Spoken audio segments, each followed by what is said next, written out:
Hi, I'm Miles Protter. Before I talk about discharging my loyal soldier, I just want to draw attention to this little growth on my upper lip. It's a mustache I'm growing for Movember. And if you want to donate to men's mental health and well-being, you can go to my Movember page. Thanks. So I've got a question for you. Do you ever hear this inner voice? It's an authoritative inner voice that's telling you to be strong and carry on and don't give up. Well, a very well-known writer called Richard Rohr, he knows a lot about men and our inner workings. He calls this interior voice our loyal soldier. And his job is to reinforce the rules and the obligations that we learned as kids so we can become productive and reliable citizens as adults. And it's a really good thing. My loyal soldier really provided my identity when I was a teenager. His voice was telling me to be strong in the face of adversity. And he taught me delayed gratification, like do my homework before watching the hockey game on TV, not afterwards. He taught me to be a good son, so I went out and, shoveled the snow and raked the leaves and did all those good things. He assured me of success if I was honest and worked hard, and he provoked guilt if I broke the rules.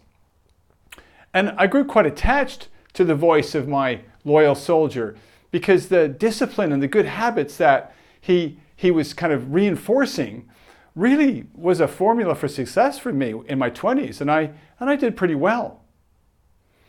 But eventually, my loyal soldier was bound to fail me. His black and white and blinkered thinking just was unable to comprehend the complexities of running a consulting firm, which I was doing here in Australia during the global financial crisis.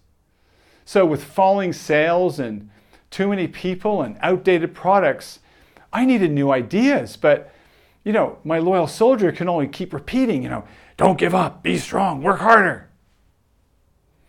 So instead of causing this transformation to happen, I just concentrated on defending myself against my boss and the criticisms of my colleagues. So after 2 futile years of slog, I was made redundant and the office was eventually closed. And in the weeks after that,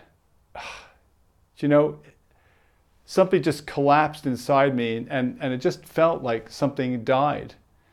I had just invested everything into those people, into that business, and I just didn't know myself anymore. My identity was just shattered. It's gone. I was unprepared for failure on that scale. I knew I couldn't work this out of myself, so I went to see a mentor to talk this through.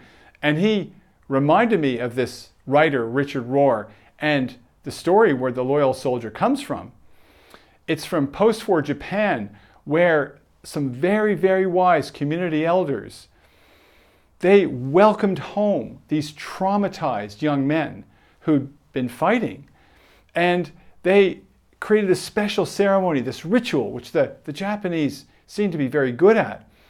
And the men were thanked for their just tremendous sacrifice and the horrors that they'd faced.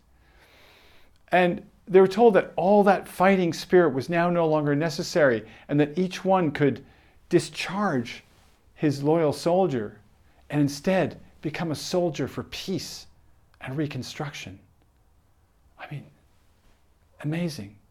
I wish my dad, who was a World War II veteran, wish he'd had the same thing, because I know he was traumatized by the experience and never recovered. So my mentor says to me, Miles, isn't it time for you to discharge your loyal soldier? I can sense that there's a new you waiting to emerge.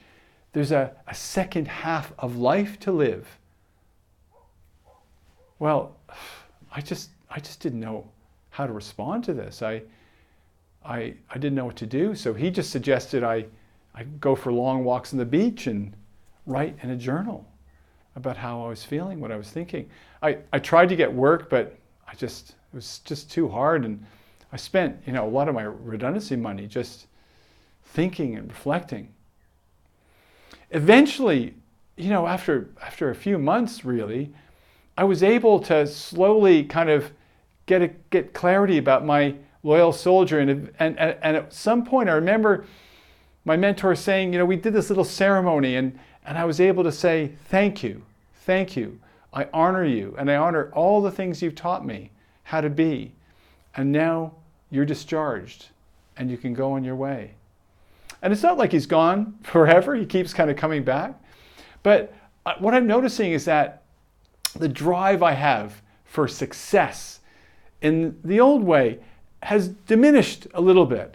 And now I come alongside other guys, and I'm kind of interested in their success. And they're going through, a lot of them, the same sort of thing I'm going through. So it's like a different kind of success that I'm feeling as a mentor. It's other people's success. So I've just got a question for you, which is this. Do you find yourself unable to let go of fixed habits and fixed ways of being that just don't work for you anymore? They don't support you. And you know something else is possible, but you don't know what it is.